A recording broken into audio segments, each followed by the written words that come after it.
Usina Teleco-Teco e Desvio Padrão apresentam Nó na Garganta, o programa da Escola de Choro de São Paulo.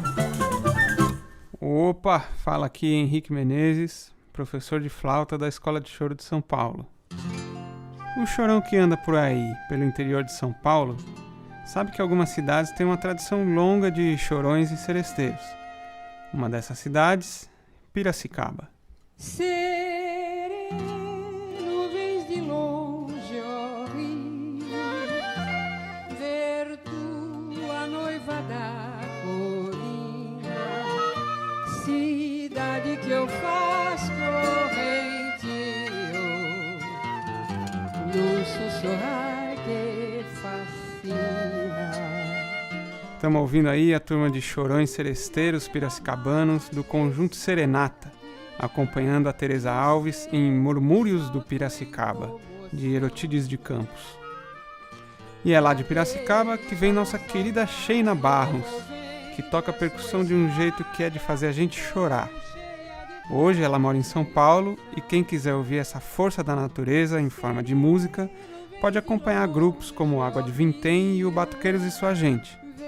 Ou ainda, se você viveu naquele passado remoto que ainda tinha shows por aí, pode ver a Sheina tocando com Douglas Germano ou com a Fabiana Cosa, entre tantos outros artistas. Mas, se por um azar tremendo você não a ouviu e agora está isolado em casa, não se preocupe. A gente encomendou para ela um solo de pandeiro especialmente para esse programa. Vão ouvindo.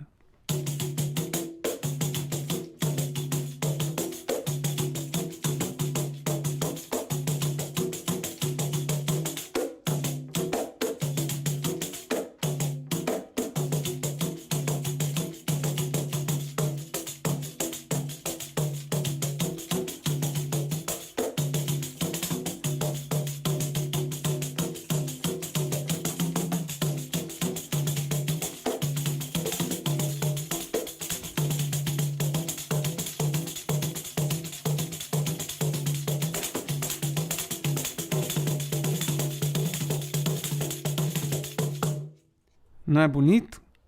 Como se não bastasse, a Sheina ainda é uma simpatia e topou fazer com a gente esse episódio, falando sobre o caminho dela na música.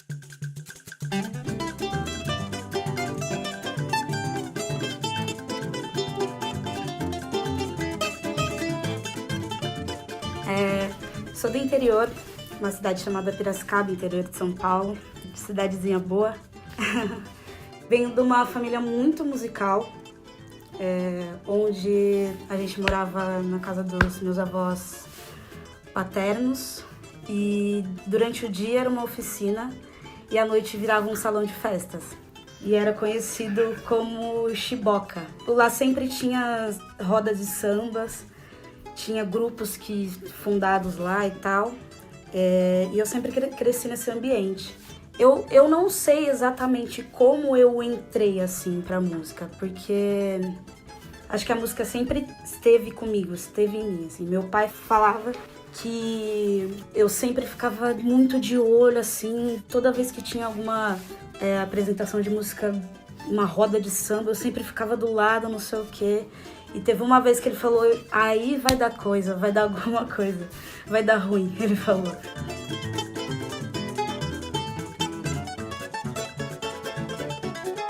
Ele falou que eu tinha acho que 6 anos de idade, 6, 7 anos, e eu tava tendo uma festa na casa de um amigo dele.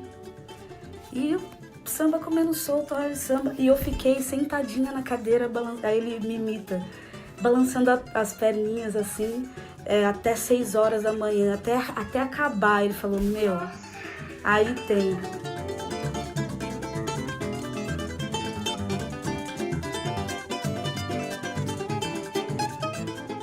E a minha mãe, a gente tava falando esses dias, o meu sobrinho tava tocando, né, fazendo barulho, ela falou, oi, Sheina, você acordava cedo e pegava balde e panela pra batucar. Era 7 horas da manhã, você tava batucando no balde, na panela. Eu falava, Cheininha, toque baixo esse negócio, pelo amor de Deus, não são horas. Aí disse que eu ficava sentadinha, tocando, tipo, bem baixinho, tocava bem baixinho. Mas, tipo, eu tocava o dia inteiro, ela falava, eu tocava o dia inteiro.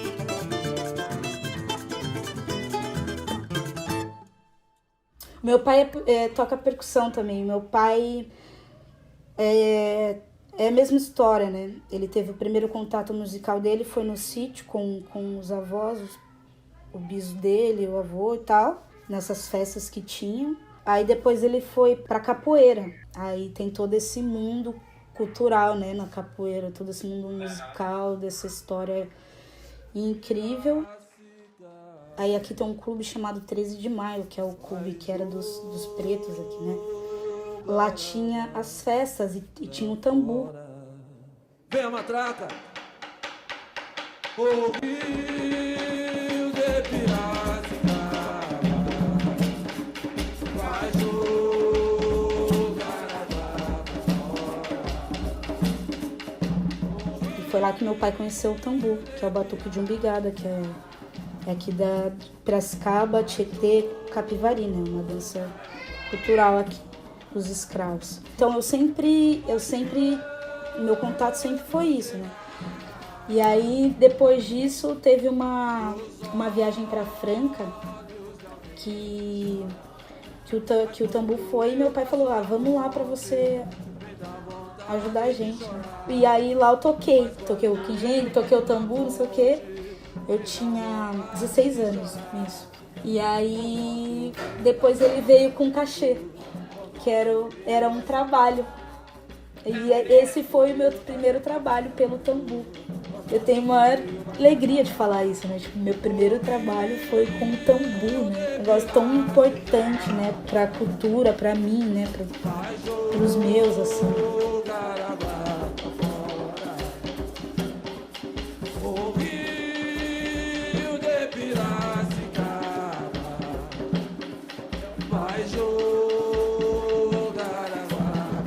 E o legal é que até os mais velhos me conhecem, tipo, a galera que tá mais a fundo me conhecem, reconhecem, tipo, meu trabalho. Isso é extremamente gratificante, assim, né? Você ter algo que você admira, com que você aprendeu tanto, e aquilo você ser representante daquilo também, tipo, tô emocionada porque, tipo, é foda, assim. Eu acho muito incrível.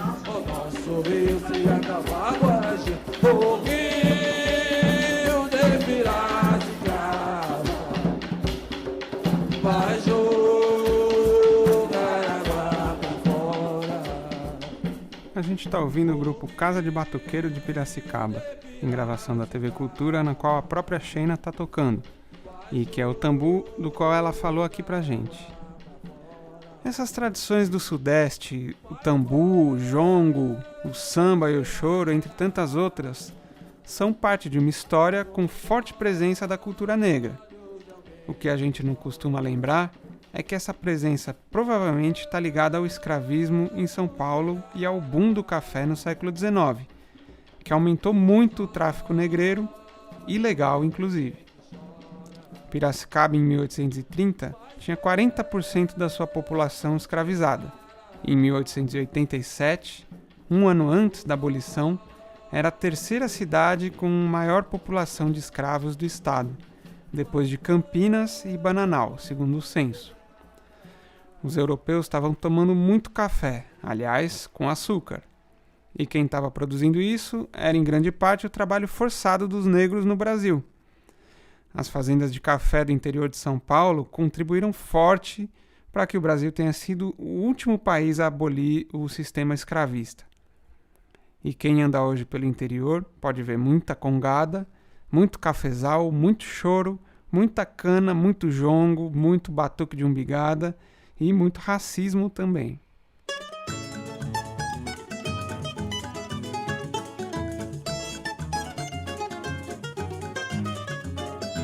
O meu bisavô Ernesto.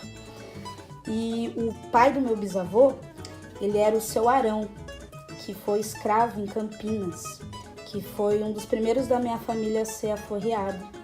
E veio para Piracicaba e comprou uma terra gigantesca que temos até hoje, está dividido entre a família do meu avô. Ele vem para Piracicaba, compra essas terras e divide entre os irmãos. Inclusive essas terras estão num lugar que é chamado Terras do Arão. E a gente não sabe de onde, tipo, se quando ele foi aforreado, não sei se eles ganhavam algum dinheiro, a gente não sabe como ele comprou toda essa terra, porque é muita terra. Assim. E nessas terras que meu tio Nelson ficou com um sítio, que é o sítio onde eu ia quando criança.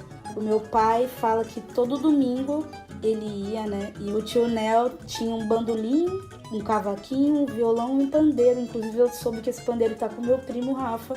E ele falou que vai enquadrar. Eu falei, não, espera, deixa eu ver esse pandeiro.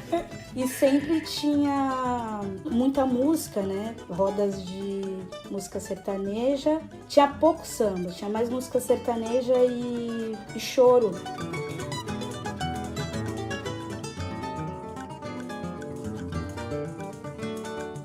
Minha mãe, minhas tias, elas iam toda sexta-feira na Seresta. E era ali na Rua do Porto, onde antigamente tinha os seresteiros, onde tinham apresentações ali.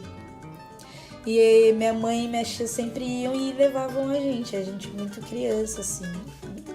E é isso, né? A tradição da cidade, a seresta, o choro. E eu com Água de Vintém, a gente já tocou muito ali naquele mesmo lugar. É muito louco. Você vai ali quando criança, depois você pega e toca ali, né?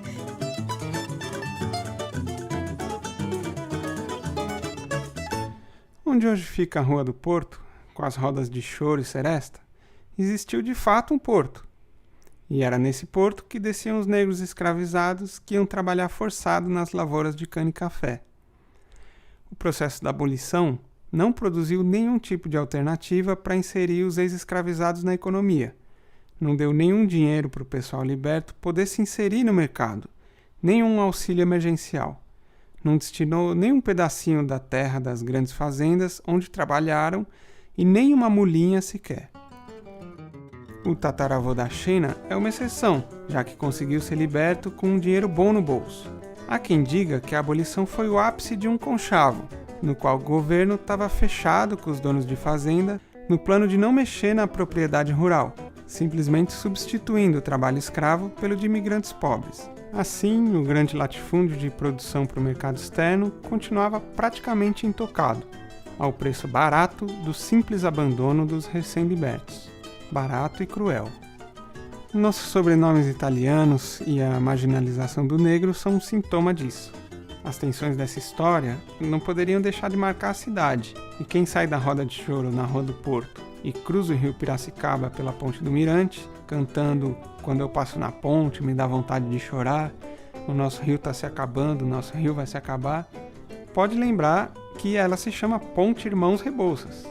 E pode se perguntar, que irmãos Rebouças? São os engenheiros negros Antônio e André Rebouças, que planejaram e construíram a ponte no século XIX. O Antônio morreu cedo de malária, mas o André, que terminou a ponte, além de engenheiro importante, foi um abolicionista influente, que projetou, além de pontes, propostas políticas para depois da abolição, que incluíam impostos sobre fazendas improdutivas e distribuição das terras para ex-escravizados organizados em cooperativas. Uma pena que essas propostas não tenham vingado. Se tivesse, o Brasil não teria sobrado na vergonhosa posição de um dos únicos grandes países agroexportadores que, depois de ter se tornado independente, nunca fez reforma agrária. Eu moro num bairro que não chega a ser periférico, mas é um bairro que fica perto, sei lá, do Bosque do Linheiro, onde outras pessoas têm medo de ir, entendeu? Onde tem conhecidos que viraram traficantes ou que morreram. Mas eu tinha uma outra realidade, eu fazia outras coisas. Eu fiz guri com 13 anos, então tipo, eu já tinha outra rotina diferente da galera que eu andava no bairro, na escola, assim. Tem um lance que é do racismo também. Eu vi de frente eu já era adolescente, né? Já era quase de maior, porque a minha avó é branca, muito branca. O meu avô é preto, muito preto, meus avós maternos. O meu avô é preto, preto, preto, a minha avó é da minha cor, um pouco mais clara que eu, assim, sabe? É preta, mas é preto mais claro. Então, eu acho que a gente sempre viveu, não é numa bolha, mas é como se fosse, né? Tipo, é meio que protegido disso, sabe? Onde, tipo, ali não existia coisas que existiam fora.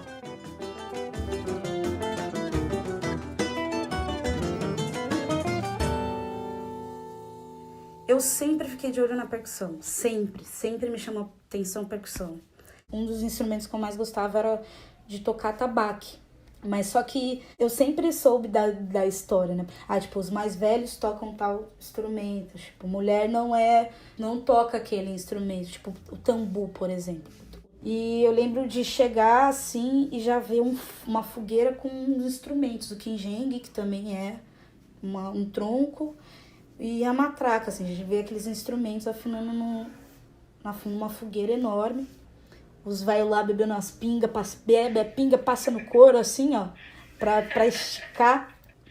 E aí eu me lembro eu falei, meu, que legal, né? Eu vi todo mundo tocando, os velhos tocando, falei, nossa, que incrível, mas comigo, meu, eu quero tocar aquilo. Como que eu vou tocar aquilo? Eu acho que mulher não toca aquilo. E aí eu lembro que deu um intervalo e depois uma... Olha que falha minha, eu esqueci o nome da senhora, que é uma senhora foda no tambu. E ela pegou, e eu assim, sentou lá, tocou aquilo, meu Deus, eu tenho que tocar aquilo, eu tenho que tocar.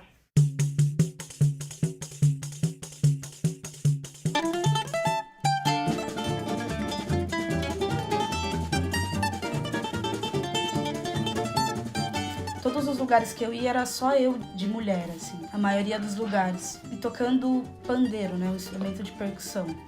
Quando eu chegava em algum lugar, alguma roda, sempre tem aquele olhar, né? A menina vai tocar, não sei o quê. Aí depois que eu tocava, legal, você conhece a Roberta Valente? Eu falei, poxa, eu preciso conhecer a Roberta. Aí eu pesquisava na internet, a Roberta, falei, caramba! E fiquei impressionada como ela era engajada no meio, assim, não só como musicista, mas ela era produtora também. Eu falava, caramba, que legal que ela criou. Então fiquei muito fã da Roberta, assim. Ela rompeu barreiras, né? Pra eu estar lá também. Porque eu chego em São Paulo acolhida já. Porque ela abriu também, de certa maneira, portas, né? Então, nos últimos tempos, eu tenho percebido que eu sou influência pra muitas meninas, assim, muitas mulheres. Então, aí eu parei pra pensar, falei, puta, é verdade. E aí eu falo que eu sou privilegiada por causa disso. De sempre ter um apoio e chegar num lugar onde as portas já estavam meio abertas. Mesmo sofrendo o machismo,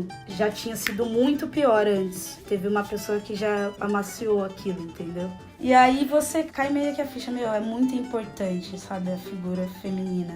É extremamente importante a gente estar conversando sobre, porque você não tá no anonimato, né? Você tá sendo vista por outras que talvez estejam no seu lugar no outro dia. Então, pra mim é fantástico isso.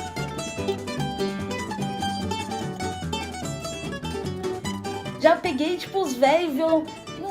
Não deixa tocar, não deixa tocar.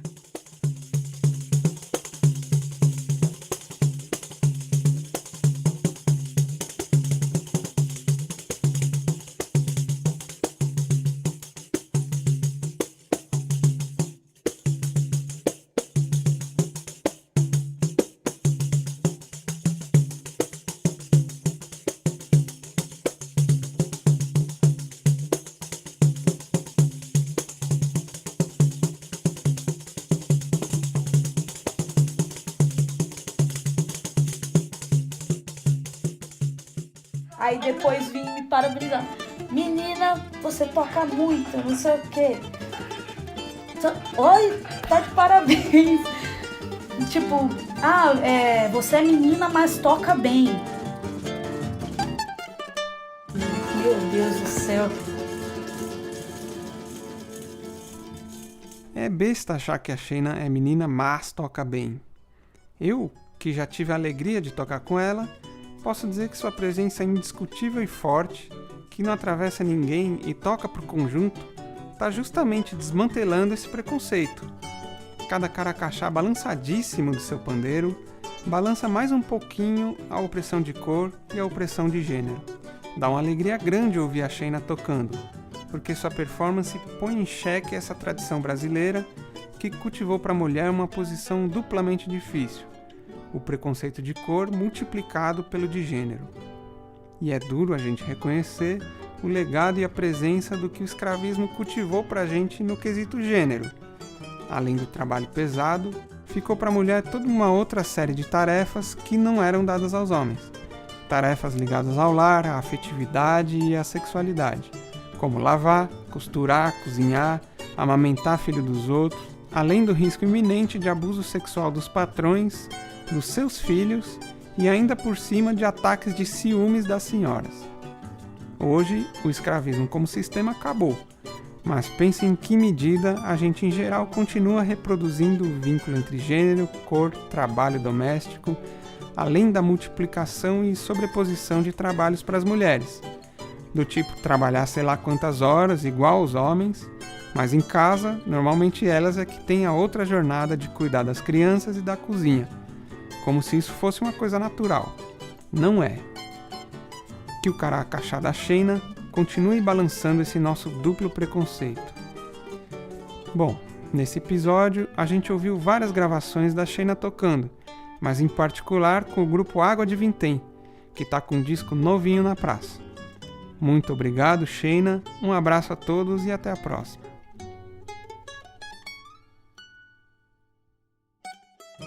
Você pode ouvir as músicas completas tocadas nesse episódio nos links deixados na descrição.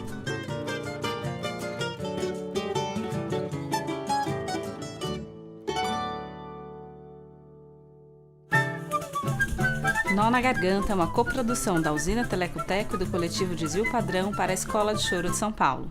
Idealização, roteiro, direção, locução, edição, mixagem, produção, montagem, identidade sonora, seleção de repertório, finalização, distribuição, design gráfico, site, mídias sociais, críticas, panelaço e almoço, Maria Fernanda Carmo e Henrique Menezes.